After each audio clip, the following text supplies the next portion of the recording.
Hi, everyone. I'm Stephen W. Long. This is The Writing Life, and obviously we get to sit and chat a little bit before the actual recording, and which we were doing today. And it was so good, we thought, well, let's turn the equipment on and get recording this. So my guest today is Laurien Hamilton, and your book is Still Mind, Awakened Heart, and I want to talk about it, what brought you to this place and so on. But, and then this is not a challenge, I'm not challenging you, but I just wondered about this because you're a life coach. Okay. And I think, or rather, let me start a different way. How would you respond to somebody who asked you, how can you guide me? In other words, is this a class you take, or how do you get up to the point that you can guide somebody else in their life choices? Well, that's a great question. And with coaching, we always question back. So if somebody asked me that question first, I would get very clear with them through a series of questions and exercises, what exactly is it that we're after? And that could take weeks, or maybe just one conversation. Some people know, this is what I want, and please help me get there. And other people are coming more from a place of, I just know that there's something more for me. And I don't know what it is, I don't know where to start, and I have lots of tools and questions that help us get there. So that's typically what I would do. In this moment just now, I was thinking of a guide, like a Sherpa. Oh, yeah, And, what qualifies you? Well, because I know the mountain, and I know what we need to pack, and so on. And it's not a case of I'm smarter than you or I'm better than you. No, it's never that. I always learn so much too. Along the way, I'm coaching myself too. And so inspired by the people that truly just need a door opened and the courage to walk through the door and take a peek, and let's just look inside there together. And is it something you like? Is that how far you want to go? Do you want to go further? It's really, it's a fun journey. It's meant to be fun. But it is hard work. It is hard work. And there's some very introspective questions that maybe we don't have answers for in the moment. And it takes a few days to journal, think it through. Percolate. Yeah. But we usually get there. I think, and I'm honestly thinking about particular individuals that I know that I'm not sure that they would have the courage that maybe they're unhappy in life, or they feel something's missing, but you make yourself vulnerable when you go out and seek advice or seek direction, and I'm not sure that they could do that. So and I guess maybe what I'm saying is they bring something to this as well. They do. And you do really have to want to. Any seeker, there's something that you're seeking. If there isn't, then you don't even recognize that there's something to move you forward to. But I think that we all have a longing in our hearts. There's just a longing for something. And the closer we get to our passion and our purpose, that longing never diminishes completely, because we're always growing. And that passion and purpose, you may get there and go, oh, okay, I'm here. Now where can I go? Now where is this thing going to take me? And so we're just always striving to broaden who we are in the world. I'm thinking, and the words escape me a little bit, but there's a difference between being satisfied and complacent, and maybe I haven't said that quite right, but you can be happy in the moment and still know that there's more out there. Does that make any sense? That's true. Yeah. You can be completely happy in a moment, in a day, in a year. You can be happy, and still at the same time, there is, in your heart that there's something more for you. And I think that's truly what inspired my book for me, was just this longing. I knew that through a series of events in my life where things kind of unraveled, I just knew that there was more. That passion and purpose were not clear. I hadn't gotten there yet. Mm-hmm. I wasn't completely unhappy in the work Right. that I did. I have a lovely husband and a wonderful family and all those things. But And you had a career. I still do. Yeah. Well, but a Oh, different sorry. career. Yes. And I'm trying to remember but you did that for 20 years. Well, and Is I'm that right? still doing that. You are, Yeah, I okay. am still doing that. Okay. I work for Adventist Health. Okay. And for 20 years, I've managed. I'm on my third hospital, their revenue cycle. Okay. And I finally recognized after, say, year 17, that I was really done. I mean, I was ready to move on, but what? Sure. And I'm in my 50s, Mm-hmm. and so I myself started working with a life coach. And that's Okay. what inspired me. Like, I love doing this. And what I found out was that what kept me so engaged in 20 years of making sure that CAT scans get paid for and doctor's visits Yeah. get paid for was engaging the people that made that work happen, was keeping those people inspired. And to break that down a little bit. I'm Okay. not sure. And who are those? Oh, so all the people that I manage. So I Okay. have a director role, Okay. and so I even currently I have a team of about 50 people that I manage for the revenue cycle, and then I'm really fortunate because Adventist Health purchased Northwest Regional Heart and Vascular, Okay. which is housed in the Willamette Valley Medical Center. Oh, really? Okay. And at the time we were living over in Wilsonville, and I was on the acquisition team. And the question came, who's going to manage this clinic so far away because the mothership is in Southeast Portland? Yeah. And I raised my hand and said, if you let me do my job, I wasn't threatening, but Sure. would you consider letting me do my main job remotely? And I'd be happy to manage this clinic if I can live in McMinnville, because I love McMinnville. It's not what you say, it's how you say it, right? And they were so good to me. They said, sure, let's give it a try for 6 months. Right. And it's been, it'll be 17, 18, 2 years. It's been 2 Okay. years. Yeah. So that's kind of the bread and butter job. And I'm developing my coaching, and I'm doing my writing, and then I'm a yoga instructor too. Yeah, so in your spare time, I was going to ask you about the yoga. Yeah. So you've got, is it a 200-hour certificate? Yes, I Okay. do. I got a Yeah. 200-hour certificate. So I got my life coaching certificate. I got Uh-huh. life coached. Right. And decided I want to do this too. I love what this woman I worked with, and so I did that. Then I thought, okay, I love the whole person approach. So there's I just, was just going to say, mind, body, spirit. There Yeah, you go. yeah. The mind, body, spirit. So coaching somebody has a lot to do with all those things, but Sure. also I've loved yoga. I love presenting or introducing people to mind, body, spirit through the practice Okay. of yoga. Okay. And I thought, okay, the next thing on my bucket list, if you will, is getting my 200-hour yoga teacher training. And there are lots, especially Portland is a yoga town, there's lots of 200-hour teacher trainings. Many of them are many, many weeks. So every weekend for weeks and weeks and weeks. And Okay. that's very, very valuable, I've come to learn. Uh-huh.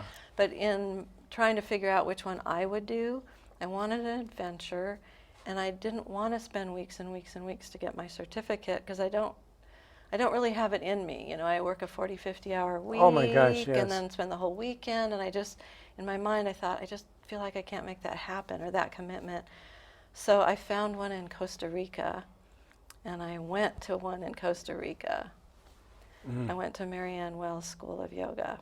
It was a 200-hour, and I think we were there for 15 days, starting at 5 in the morning and ending late So at you, night. I knew about Costa Rica. I read Yeah. about that. I didn't know that this was so concentrated. Oh, yeah. I thought this was over, I don't know, a long, long time. But you No. really got in there and did it. Yeah, it Okay. was a lot, long days, lots of study, lots of introspection. I learned a lot about myself. I'd never been to Costa Rica. For I didn't sure. know a soul, but I wanted that for myself because I'd never done it before, and I just wanted to, even though I was thinking on the plane, oh, what am I doing? I'm crazy.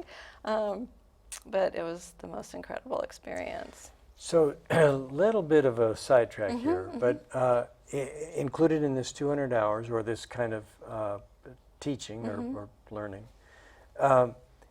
is it the physical?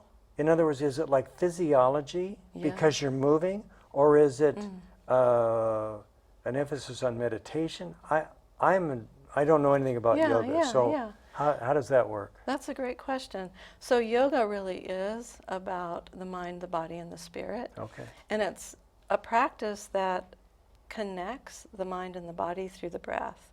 And yoga doesn't necessarily mean that you're moving all the time.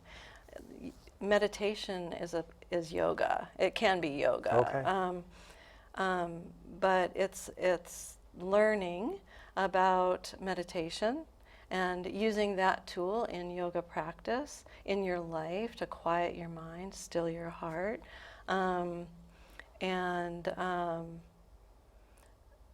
So yeah, it's about the meditation, it's about the physical, and it's about, we also learned a lot about anatomy, all different types of yoga, because there are many, many types of yoga.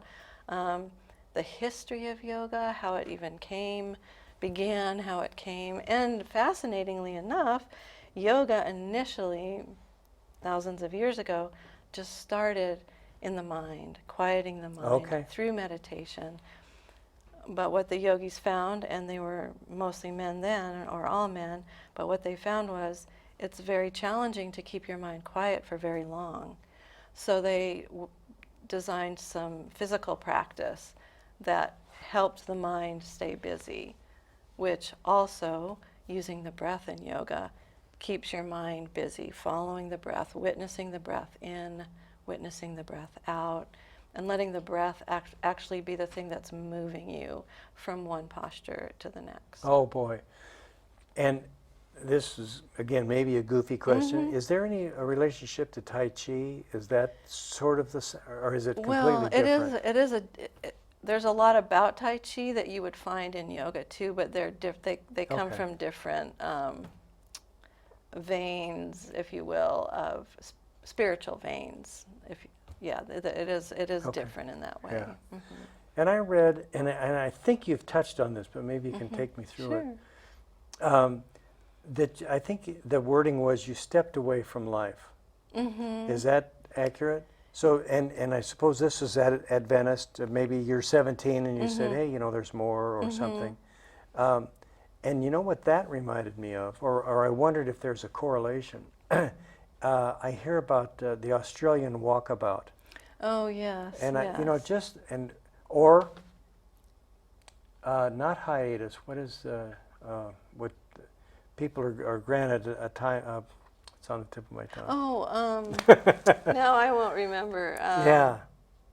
Not tenure, but I know what you mean. Yeah, okay, and everybody knows what in education. The teacher goes on a sabbatical. There we go. Holy smokes! Yes.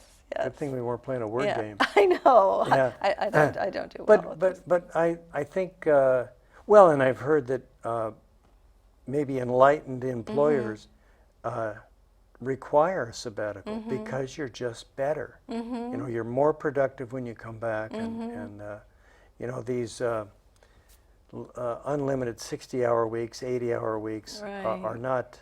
You think you're doing a good job, but maybe you're really not. Right. Yeah. But anyway, the point is that you stepped away from that. I did. And I wanted to ask about the book. How did that come about? Did it start as something else, or did you say, I'm going to write a book? Or Well, as my life kind of began to unravel and trying to figure out what my passion and my purpose was, the first things that I started to encounter were all the stories I told about myself that weren't necessarily true. Oh? All the stories About yourself, to yourself? Yeah, Okay. like you're not good enough, or you're not confident enough, or You're not strong enough. You're not smart enough. I mean, we all have these stories that we tell ourselves.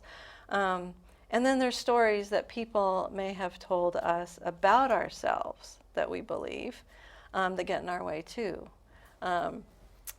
So coupled that with just the limiting beliefs that just hold us back from our fullest potential. And I started to discover those and thinking, okay, this limiting belief is going to hold me back. My first thing is, the fear, mistake making, being vulnerable. How can I walk through this thing and get to the other side of it so I can see in this moment now what my full potential here is without being fearful of something. And I just started writing about it. And they were just short, and the reflections are short, but soon I thought every week something would come up. So I started So you're responding to something. Yeah, I'm responding to something. Every single one of these reflections in my book is a response to something that in that week I said, what held me back this week? And I wrote a couple of them and I put them on my Facebook, and a few folks were like, this is awesome. I feel that same way. Isn't that great? Yeah, it was really fun. So then I started writing. I said, okay, every Thursday, and they became my thoughts for Thursday. Okay. I would write these reflections. Short, there's probably 1,000 books on each reflection that was written, but not everybody has time to read the book and Sure. figure out how to walk through and navigate this challenge. So I kept them very short. They're almost always 2 paragraphs. Yeah. It's the thing that gets in the way and the thing that might help you navigate through, over, around the obstacle so you can Now, get what's to the correlation, because this is kind of for you, with life coaching? Or is there? Is this, or were you doing these simultaneously? They're personal, but every one of these reflections, I believe, any one of us could pick it up and go, I feel that too. Sure. That thing gets in my way, and it certainly is with my experience of coaching, not only life coaching outside of my work, but the coaching that I do every single day in the work that I do with my staff, engaging them, helping them be the best they can be. Right. So I would say that they go hand in hand with coaching. Yeah, and I would think so too. Yeah. So can you read the introduction? I would love to. Yeah, please. Yeah. Okay. And this is the very first book this is the book I got when they said, once you approve this book, we can let it fly. Oh, This exact book. That book, yeah, right. Yeah, and I wanted to bring you one, Steve, but I ordered some and they're not here yet. Well, so. we'll trade. When that comes in, I'll give you one of mine. Okay, all right. And by the way, that's a lovely cover. Oh, thank you. Very tranquil. Thank you very much. I did all the artwork. And You did? Yes, I did all the artwork. Oh my gosh. And I coupled each reflection with a watercolor that I did. So. So I'll read my introduction, and this is really what inspired the book, inspired where I am today. Okay. As I began to develop a profound sense that the routine grind I had been committed to day after day for years upon years was sucking my soul dry, I began to explore ways to stay inspired until I could figure out my next step. My 30-mile commute had become old and stale. My life had been turned upside down by a personal tragedy, so at the time it took real strength to arrive at work grateful, appreciative, and positive. In an effort to arrive at my place of employment as enthusiastically as possible, I made up a game to inspire myself as I drove to the city each day. It's a simple game with one rule. On the journey to work, on each road or freeway, find at least one thing I have never seen before that is beautiful and inspiring. Oh boy. The first 10 miles of my drive is a lovely country road, so it's pretty easy to spot something remarkable, rain or shine. It's in the last 20 miles on the freeway that the game becomes much more challenging. Nevertheless, I've seen amazing things along that part of my commute, and the breath they take away, the little gasp I make upon discovery, inspires me to look for one more thing before my exit arrives. Eyes peeled just after the prior exit, I always look for my friend Hawk. The first time I noticed him, he truly was a sight to behold. He took my breath away, so regal, so delightful. I saw him a second time and then a third. By maybe the 50th time seeing him on the same light post, I finally asked, Hawk, of all the places you can go in this beautiful world, why do you sit on a lamppost on a busy freeway day after day? Every day I saw him, I'd lovingly encourage him. There you are again, you silly bird. Fly away. The sun is shining, friend. Fly to the coast. The mountain is not far off, and it snowed last night. Go watch the skiers. The river is high from a downpour. Go watch it move gracefully through the countryside. Sweet bird, please, go find a lover. I was desperate for him to commit to freedom, commit to anything but his blasted light post.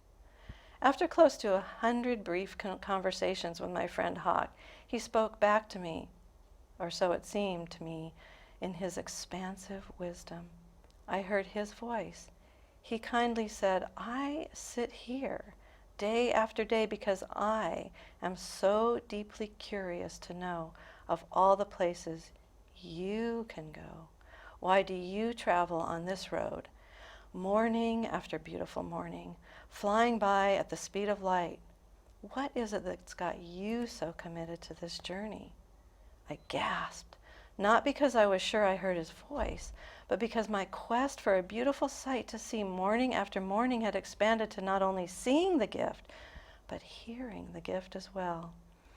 Tears welled in my eyes, and I whispered, I do not know. I know I could have said the job, the money, the responsibility, the commitment to my family, the breadwinning factor, the bills that need paying, the kids' college that needs funding, the retirement plan that needs more money in it. This is what we do so we can have stuff. It's the program, it's the mantra, it's right, it's what looks good. One tiny tear slid down my cheek, and I said again, I do not know, friend, I do not know. After that brief conversation, I never saw him again, but it was there in that moment that my heart began to awaken, my journey began, and the entries in the book were born. Still get touched. Yeah, well, me too. By that. You know, when you started reading that, I thought, well, the reason Hawk is there is for you. I know. Yeah. Mm-hmm. And I also thought, and this is going to be a great segue, Okay. that don't we heal ourselves? Don't we find our own answers? And isn't that what a counselor does? A therapist does? And the classic, and how does that make you feel? Right, you know? Right, and right. which, okay, now leads me to when I started to kind of read about you, because I knew we were going to do this. I thought, well, a life coach, what's the difference between a life coach and a therapist? And I wanted to ask you that, but then I read it Okay. on your say. But I want you to say. Right, Yeah. right. So what is the difference? Well, there's a big difference. Try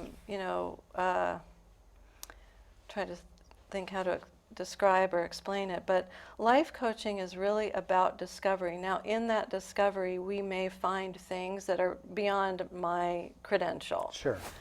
But it's really about it's really just about discovery, and finding the things that get in your way, and obstacles that I might be able to help you move or set aside.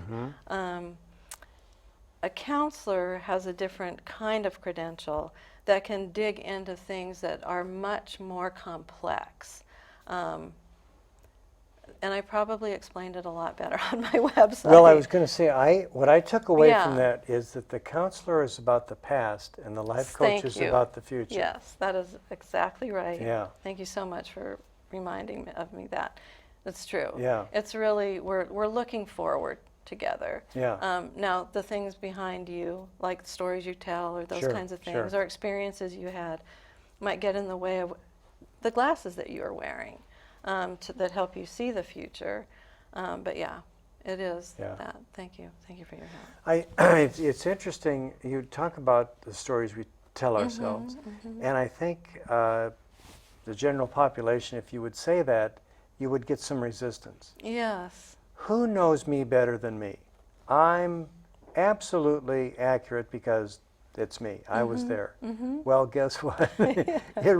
And I think it's how we get, because we're not perfect. Right. And because maybe we do things that we're not proud of. Right.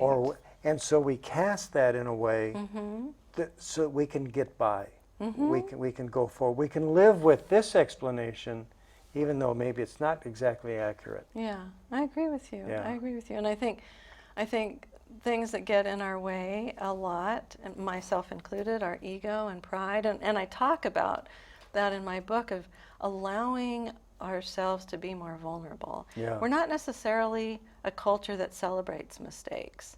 Oh, for sure. You know, we have to hide them. We're Right, ashamed of the right. mistakes we made, rather than recognizing the opportunity. And that mistakes are just part of learning. They are. They So are. I remember an interview with Bill Lear, Lear Jet, Lear Oh, Stereo, yeah, and so yeah. on, and quite successful, obviously. Yes. And he's talked about an aspect of that, and I think he said, of the 10 inventions that we try, 7 fail. Right. But I don't care, Yeah. because the ones that are good are really good. That's How do you great. know until you try? Exactly. So- How do you know until you try? You can't think of everything. You don't know what you don't know. Sure. And be courageous. I mean, we're all unique, and we all have a gift, a unique gift to share with the world. Right. And we cannot keep these gifts bottled up and not share them. Right. Or find them. Maybe you don't know what they are until you explore. Right. And so there's just so much value, and I think we're all longing for that. So Well, I think we're longing for fulfillment, we are. and which gets back to, and I don't know if you and I were chatting, I mean, if this got Yeah, recorded yeah. or not, but we're talking about the definition of success. And I don't know. You know, Right. success, obviously, or maybe not obviously, but it should be our definition of success, It should not be. living up to what we think is the yardstick that somebody else has. Right. So it's this amount of money, it's this big of a house, it's a newish car, or whatever it is. Right. And It's true. yeah. I mean, we just have to be so confident in what our success is, it's confidence. and know that we're all doing our very best. Yeah. Even just writing, well, not just, that word can just diminish so many things, but writing a book and then Yeah. getting to this point, and then now I have the opportunities of, well, do people like my book? And, you know, I'm not getting this kind of response, and oh my gosh, you know, just worrying sick about it. And some folks have said to me, you wrote a book. Sure. Not that many people can say they wrote a book, and not to be prideful, but my gift, this is my gift. This Sure. is my gift to the world, and it's the best gift I could do. Sure. And I've learned so much from it, and I can't wait to write my next book. Well, I was going to ask, is there another? Well, there is another book it's a children's book that I wonderful. wrote. Yeah, I'm Yeah. very excited about it. I wrote the story actually before this book, but this book has given me so much confidence to do another. You bet. And it's called The Farmer's Garden. I love to garden. Yeah. And it's a long story short, terrible pun. It is a story about a farmer who's cleaning her garden up at kind of towards the end of the season, August, September, and she's weeding, and she comes across a little sunflower seedling that isn't very big, and she's been pulling a lot of the seedlings out, the sunflower seedlings, and she stops between stimulus and response, there's always a pause. She pauses there and sees the seedling and says to the seedling, see what you can make of yourself. Mm-hmm. The season is short, but see what you can do. And she lets, what a metaphor. She lets the she lets the seedling grow, and the seedling has lots of flowers around her, the garden. Some are telling her, it's a waste of your time, you'll never make it. Mm-hmm. Look how little you are, how weak you are. The sun isn't out long enough for you to even get to bloom. But there's a beautiful loving rose that says, I think you can do this. I've seen it done before. I've been around. And she stretches and grows and stretches and grows and becomes a beautiful sunflower. And the farmer, it ends with the farmer coming out and admiring her and saying, what a beautiful sight you are to see. So this is a show about writing. Okay. and I think that there's a lesson there. And so first I'm going to say to you, Okay. Have you written as much as you've told me? Yes. Okay, and that's good. And the reason is, I think stories, when they're inside, there's an energy. And they want to get out. But if you talk about it, they are out. Right. And you can lose that energy. So I would say to anybody watching, if you have an idea for a story, don't talk about it. Write it down. Okay, that's And good. once you've it's concrete and you're confident and you know where you're going, then you can talk about it.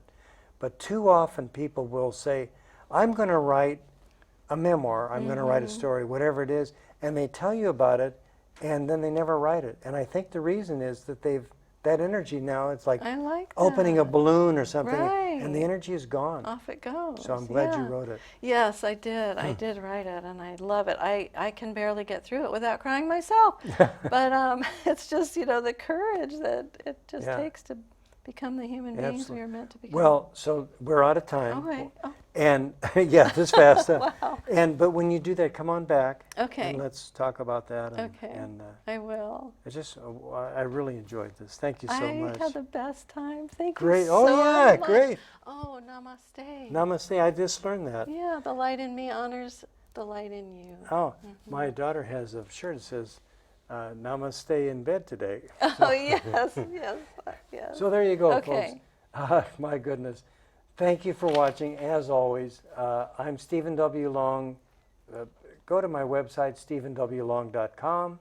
You have a website as well? Yep. Okay. LaurienHamilton.com. There you go. And write to us. So you have a contact, and I have a contact. I do. Please write. Please write. We need Yes. to hear from you. Yes. So see you next time. Thank you.